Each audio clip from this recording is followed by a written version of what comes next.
This is Jess with Local Music Somewhere, and you're listening to rBeatz Radio. And let's get into it. Jess, how you doing? I'm good. How are you, Clay? Doing well. We've got some things to chat about today. New artists, building a gig network with and without management. I know you've done a lot of that yourself, probably getting your own gigs and probably had management representing you at various times of your career. I have too. So to start off, how have you had better luck? Have you had better luck on your own, or have you had better luck with management as an independent artist? I think it really depends. What my gigging experience really is, when I was younger, I put together a band. So my very first thing was in high school. I put up flyers and posters, and this was back in the MySpace times where I had my tracks ready to go and listed that way. So I was able to find some bandmates that were in the college in town. And we played, open mic nights and little things like that. Until I actually started recording. And then after that, we were playing bigger gigs, like opening little state fairs here and there. Nothing wild, but enough to where when management became involved for me, I kind of veered more towards a licensing direction with my music. So, I gigged there for a while when I was super young, got my license maybe 16 through 20, and then from there I went into licensing. But as far as gigging goes, I feel like there's a million ways you can do it, and I've got a little bit of points here about what we can kind of talk about. As far as experience though, that's kind of mine in a nutshell. I've had good shows and bad shows. And then for those of you who don't know, I did spend a little bit of time in Berkeley. So I had some peers up there where we would perform for each other and blah, blah, blah. But with you, Clay, I mean, you really, you were doing, we were talking about on the last episode over like 100 shows a year, with the band. So, really with the live gigging experience, I think you might be on a bigger step there. So can you tell me more about that? Sure. I think we were both in that demographic. We sort of cut our teeth the hard way, back in, like you said, back in the MySpace days, and, when it was really more just up to you, So, I definitely had that experience. I haven't been in your place, unfortunately. I was in one original project. But I've been in cover bands most of my musical, most of my musical, career life, if you want to call it career. But that's a little different than promoting an individual artist like yourself and your own music, But speaking in terms of what I've done, I started early off like you promoting, our band the hard way, just getting out there, calling these places, printing out flyers, just doing everything I could do in my local little circle here in Charlotte to promote our band. And that was the hard part for us. That was the feet hit the pavement, tons of phone calls, getting nowhere, and eventually getting an okay. And then one gig leads to two gigs, and two gigs leads to four gigs, and doing it that way. But once I kind of moved over into where we had a really good product we were proud of, we really were proud of our band and the show we were trying to present. It was a whole lot easier from that point. So having the experience of doing it myself versus having management do it for you was, wow, it opened so many more doors. These long-standing management groups like East Coast Entertainment and Imagine Entertainment Group and some others have been around for a long time for a reason. They have a huge network, and if they like the product you're putting out there, they're going to pipe you to all these venues. And so once I was able to plug into a professional entertainment agency, it really did open the door. We started getting bigger and bigger and bigger shows, and things I would have never been able to do on my own. Right. So I Yeah, learned. Yeah. yeah, we discussed, it's about how who you know. Yeah. We Yeah. You had mentioned that before. Yeah. Um, so I know one of the ways to, kind of advance in your specific area, especially, is to just kind of get to know the other gigging bands there too, as Right. well. We talked about maybe opening for someone or being a support act for someone as a great inroad or an avenue to kind of just start building that in that way. So Right. I think it's important to kind of just show up as well in your own local scene, and just really try to get to know It is others, through that. Yeah. network. Exactly. Yeah. Hmm. Right. I want to kind of talk about our specific stories, Yeah. about maybe like the best venue you've played, or the first, or like notable shows. I want to kind of dig into that. So, what comes to mind first, when I'm talking about this? The best, most memorable shows. I have three. Sort of and I'm speaking in terms of my latest band that I was in for 4 years. Definitely the biggest show is we were able to land an NFL contract for the Washington. At the time, they were the Washington football team. Now they're the Commanders, formerly the Redskins. Um, so they had an NFL draft pick party 2 years ago. What party? It was on the field, and it was a locally televised event. For the Washington team. So they do it every year. I'm sure many teams across the country do it. They have their specific NFL draft pick. Um, they made a big thing of it. They hired the band, and we were an 80s tribute band, so they hearkened it back to the Redskins heyday in the 80s, and it was an 80s themed event. So naturally we had a good shot at getting the gig. And East Coast Entertainment was one of the entertainment agencies that represented us. They submitted us with 5 other bands to the Washington staff, and they chose us. And so we flew out there and set up. They had the stage in the middle of the field, and the NFL draft pick was going on screens. The players were walking around. It was a public event, so people could come and watch it. And that was definitely a pinch me moment. I never thought I'd be playing in an NFL stadium, but that's got to be number one. So tons of awesome memories from that show. Second is we were able to open for do you know Grand Funk Railroad?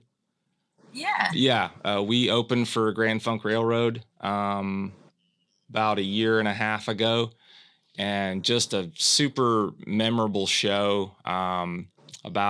Probably about 10,000 people were at that show, and just to be the opener, we only played a like an hour set, but it was, oh man, it was a great moment. So those have to be top two. And I tell you, right up there, we were able to play at the Charlotte for the Charlotte Checkers this past year as well, and so that was a great one.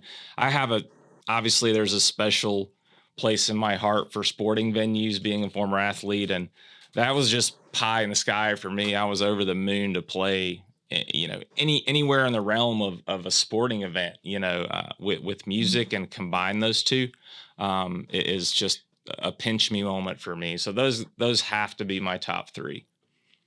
It just must be so grand playing in Bojangles Coliseum. It's just a really cool venue. Yeah, I mean, it's wonderful. Yeah, So that's great. Yeah. Thank you. Yeah, definitely some highlights there. Wow. And I have to flip it, and I have to ask you the same thing. So share with me your top maybe 2 or 3 if you think of your top ones. Well, for me, I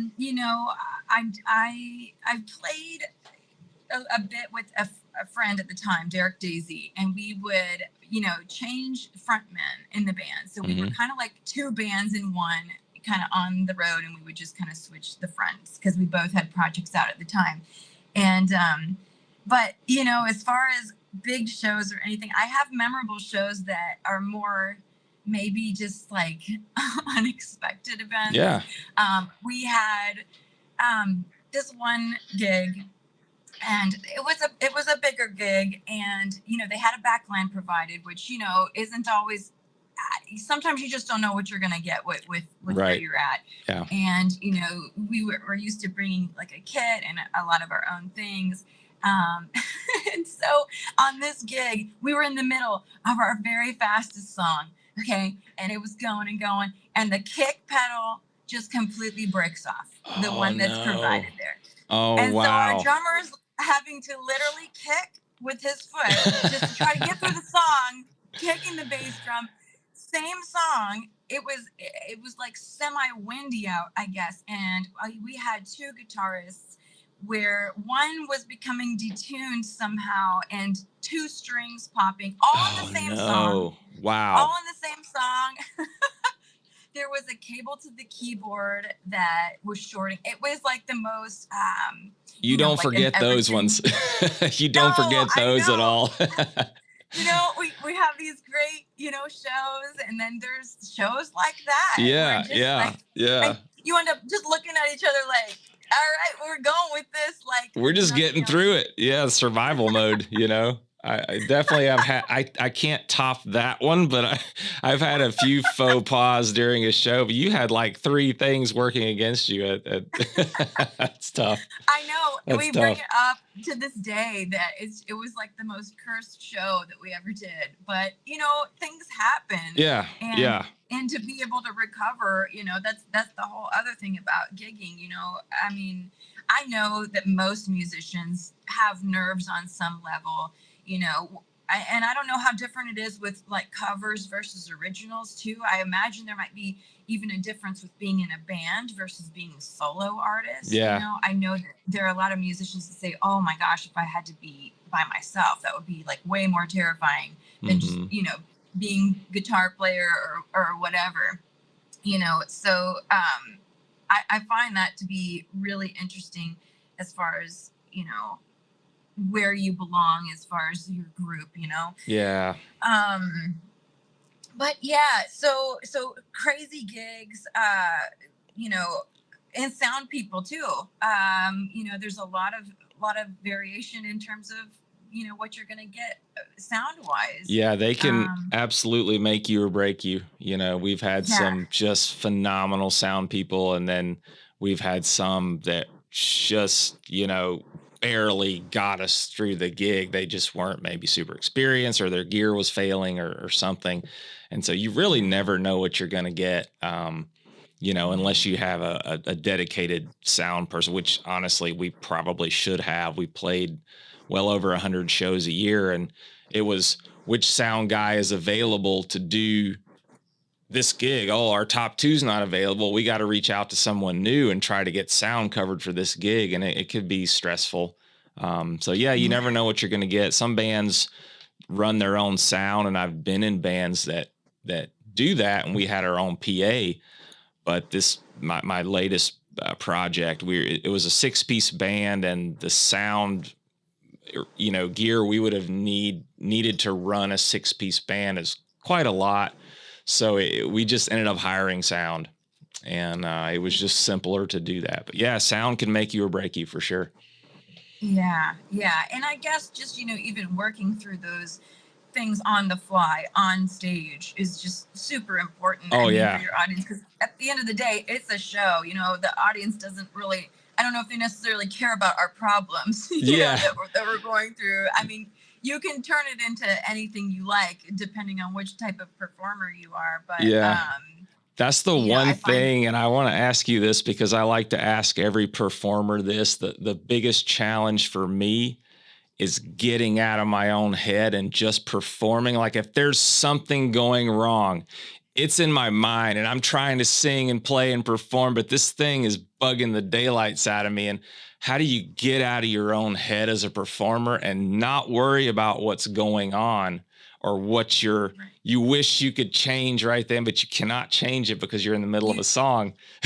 So Exactly. I guess, how do you get out of your own head? Like, how do you do that? I mean, I actually have coached a lot of vocalists through what I call like an instant forgiveness thing, right? Yeah, so like, yeah. You know, say you're singing and you kind of slip on a melisma or you kind of rock something out of pitch for a second and then get it out of your head. Right. But this is the problem. I feel like a lot of singers almost want to overcorrect, like on the next line, and they could go down a very slippery slope, you know, from that point. So it's like when you have something like that happen, or you know, if there's something else out of your control, it's just this whole, you know, you got to really wipe that slate clean and keep moving. Yeah, you do. That's so hard. It is hard. So tied up into the performance. Yeah. You know, and there's a couple other ways I do think about performing, because, you know, I try to take myself out of the equation enough, but in it enough for it to make sense. You know, I had a few, you know, gospel clients where I'm, you know, doing some coaching, and they're like, you know, I just get so nervous, you know, before I perform. And, you know, with that genre specifically, it's like, you know, if you want to sing to the service of the song, that's different than the service of yourself. So there is like a detachment that can happen. Right. Or, you know, another thing that I try is, you know, this kind of slow down bubble. Because I know that when I first started performing, I always felt like rushed, like on an open mic. It's just like, all right, I'm going to play my thing. You're just so rushed. You're trying to get through it. Yeah. Yeah. And I mean, you know, just to take your time and to soak in to the stage, to the performance, to the song, to do the service to the song. And then, you know, also be able to, you know, kind of break the fourth wall a bit with your audience, just to try to connect there. It just takes a lot of time, I feel, to get over yourself almost, you know. It does. In that sense. Yeah. So, I mean, as far as audience interaction, you know, that's also very varied when we're gigging. You know, sometimes you can't anticipate the energy of the room. Right. You can influence that. But yeah, I'd love to hear like maybe an audience experience story. Like, did you ever have one super hype, or like anybody who was just cold or whatever, right? What's it been like for you? Yeah, those are, and I hate it's to cop out with the old adage that, you know, the energy of the crowd directly, you know, affects the energy on stage, but it really does in many cases. And, you know, if you're at a gig and you're just background music and everybody's, you know, walking around or they're looking at their phone, and am I going to be cutting backflips on stage? Probably not. But I probably should be. But it's hard to emote that kind of energy when you don't have it from the crowd. And Flip Turns, you know, we were a show band, so fortunately, most of the time we had great crowd interaction. So that was one thing I was super thankful for with the events we played. It was usually a really spectator-friendly kind of environment. So thankfully, we really had pretty good crowd energy most of the time. And when you have a super hyped crowd and they're just really into it right up at the stage, it directly affects you in a positive way. And so, it's like the more people, the better. You know, there's several shows that stick out in my mind where people are just right up front, and we're not a world touring 80s, you know, rock band, but these people thought we were, you know, we're just an 80s cover band, but they acted like they were at some massive show at you know, an Epicenter or something, you know. And so in those kind of moments, you're really feeding off of the crowd. So I can think of several moments that we've had a really huge crowd, and it's effortless at that point, because, you know, the energy just is everywhere. You know? Yeah, it's like once you can make that connection, it's a little bit easier to keep making that connection. Yeah, it is. And it is a different, it's a different story too, with you know, the 80s covers and then like say originals, because you're gonna have to develop that right then and there, especially, you know, when no one's familiar with the material. Right. And Yeah, and I remember, I always did originals when I was young. Like I did never do covers, so it was mainly open mic nights to start and things like that. Sure. But I remember, one of my things was like I love writing and I love playing, but performing wasn't necessarily my favorite thing at that time. Sure. But I remember the first moment that I felt like I really did connect with an audience, and it changed my mind Yeah. about it.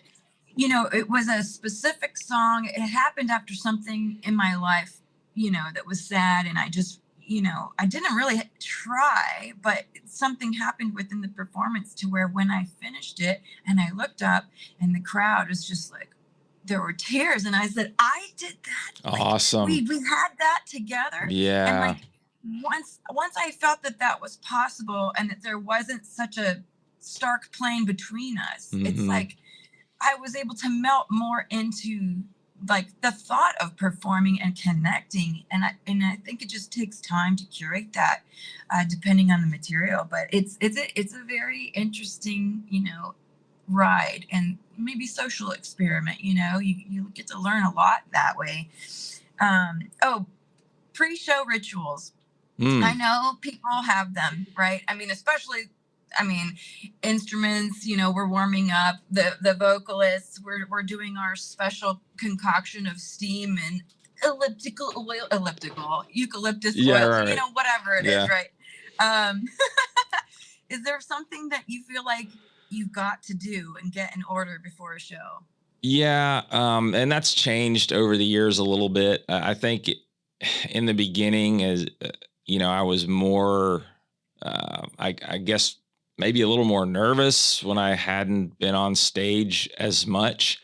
And I was super worried about, okay, I have my room temp water, cannot have cold water, have to have room temp water. I have to get my, what's that spray that coats your throat? The Vocalese.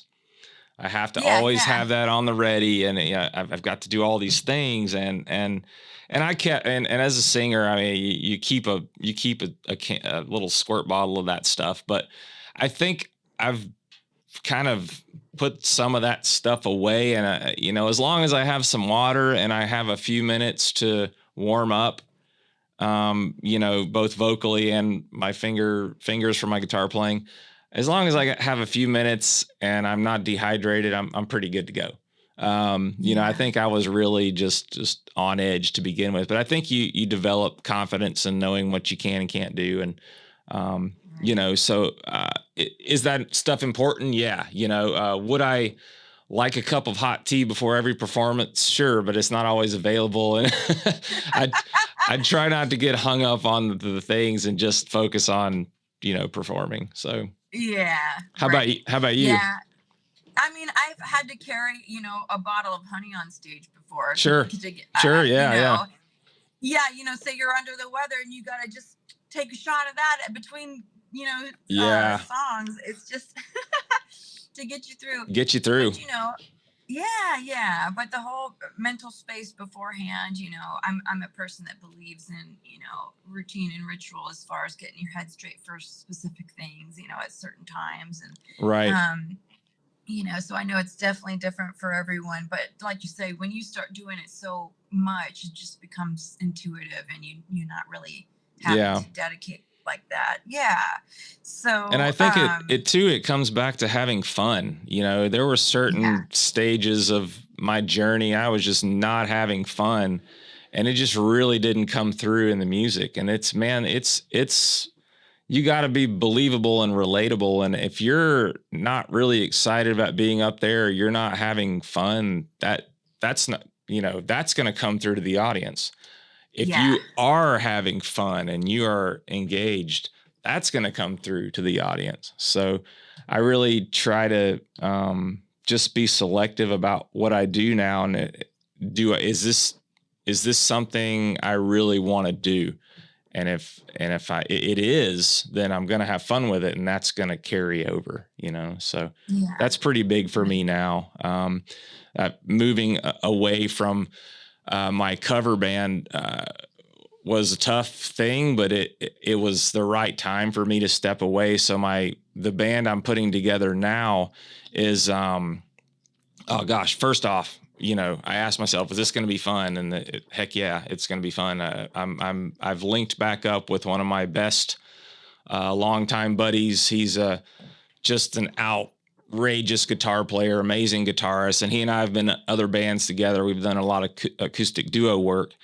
And so he and I have found a bassist and a drummer. So we're going to put a 4-piece together, and it's going to be, we'll do some covers to start, but we have a lot of originals between us. So this is really going to be my first split 50-50 cover and original project.